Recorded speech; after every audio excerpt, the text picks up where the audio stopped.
মেহমান আসার কথা শুনলে অনেকেরই মনটা খারাপ হয়ে যায়, কিন্তু ভাই আমার বাসায় যেতে মেহমান আসে আমি বরাবরই এত খুশি ওঠে। আমার ঈদ লেগে গেছে। আজকে আমার বাসায় মেহমান আসবে, আর মেহমান আমাকে 12টার সময় কয়েছে আমরা আসতেছি। কম দেশন কি থুয়ে কি হওয়ার বা বুঝে উঠতে পারতেছিলাম না। প্রথমে আমি যে ফ্রিজে তিন গরুর গোস্ত বাই হয়ে, তারপরে যে নাইট বের লাগিয়ে গেছে। গরুর গোস্ত ভিজে বের দিয়ে সবকিছু কুটাকাটি হয়ে আগে গরুর গোস্তটা তুলে দিলাম চুলায়। গরুর গোস্ত আপাতত কারেন্টের চুলায় দিয়ে দিলাম। আর এদিক হচ্ছে ইলিশ মাছ নাদবো, এই জন্য কিন্তু ইলিশ মাছটা ভালোভাবে কাইটে ধুয়ে লিছি। এখন তো বাজার হরা সম্ভব না, ঘরে যা আছে সেগুলো দিয়ে আপাতত আপ্যায়ন হরা লাগবে। ঘরের অন্যান্য কাম হরতে কিন্তু একটু বিরক্তই লাগে, কিন্তু ভাই নাদা বাড়ার কামে কোনো দিন বিরক্ত লাগে না। এই যে কষ্ট হরে নানতেছি, যদি কেউ কয় যে নাদাটা খুব মজা হয়েছে, তাহলে তো মনে হরেন খুশিতে এবারে বাগু বাগু হয়ে যায়। এদিক কিন্তু আবার ডিম সিদ্ধ ওভের দিছে, আর এদিক কিন্তু গোস্তটা প্রেসার কুকারে আবার দিয়ে দিছিলাম। প্রেসার কুকারে তিনে যে ডাইলেলি আবার একটু জলটা শুহে নেব। মেহমান কিন্তু না কয়ে আসলে খুবই তাড়াহুড়া লাগে, যদি কয়ে আসে ঠান ঠাওয়ারে কিন্তু সব ভরা যায়। এই যে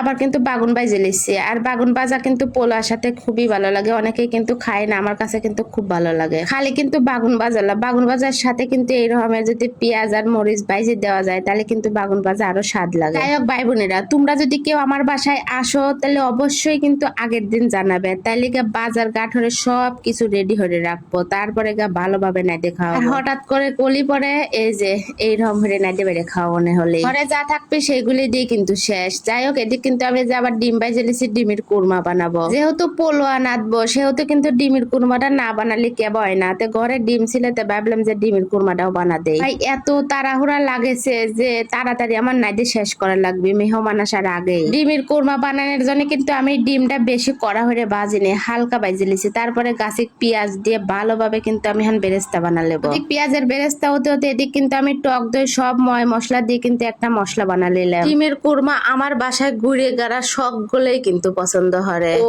আর একটা কথা কই, এক ভাই কমেন্ট হচ্ছে এত খ্যাত মারা কথা কন কিসের জন্য, একটু ভালো হয়ে কথা কইতে পারেন না। সেই ভাইটা মনে হয় জানে না আমি গ্রামের মেয়ে। আমি আসলে গ্রামের মেয়ে, আমি অত শুদ্ধ ভাষায় কথা মতা কবের পারিনি রে ভাই। ভালো লাগলে দেখবেন, না লাগলে দেখবেন না, এইটাই হলি কথা। যাই হোক পিজির বেরেস্তা কিন্তু কিছু আমি তুলিছি, আর কিছু তার মধ্যে কিন্তু আমি হচ্ছে গান দিয়ে দিছি সেই টক দই। ভালোভাবে কষায়া এই যে দিয়ে দিলাম ডিম। ডিম দিয়ে ময় মশলা ভালো হয়ে কষায়া তারপরে দিয়ে দেবো দুধ। দুধ দেওয়ার পরে কিন্তু আমি অন্য চুলায় দিয়ে দিছি, আর এদিক কিন্তু আরেকটা কড়াই নিয়ে নিলাম পোলোয়া নাদার জন্য। হাতে কিন্তু আমার সময় নাই বেশি, পোলোয়া নানতে নানতে কিন্তু আমার মেহমান চলে আসে। পোলোয়া নানতে তার বেশি সময় লাগবে না, নে মেহমান আসে একটু গল্প গুজব ভর্তি হতে কিন্তু এদিকে আমার পোলোয়াটা হয়ে যাবে। আমি কিন্তু পোলোয়াটা কিন্তু শর্টকাটে না দিয়ে যে কয়টা মশলা ফেলা দিয়ে তারপরে বাটা মশলা দিয়ে তারপরে একটু ভালোভাবে কষায়া চাল দিয়ে ভালোভাবে ভাজে নেবো। যে গরম পড়তেছে এই গরমের মধ্যে নাদাটাও কিন্তু কষ্টদায়ক হয়ে গেছে, কারণ জানালাও ভালোভাবে খুলবে পারতেছি না। খুললি পরে বাতাস আসে চুলা মুলা বন্ধ হয়ে যাচ্ছে, কি হরবো জানালা আটকা দিলে পরে ঘর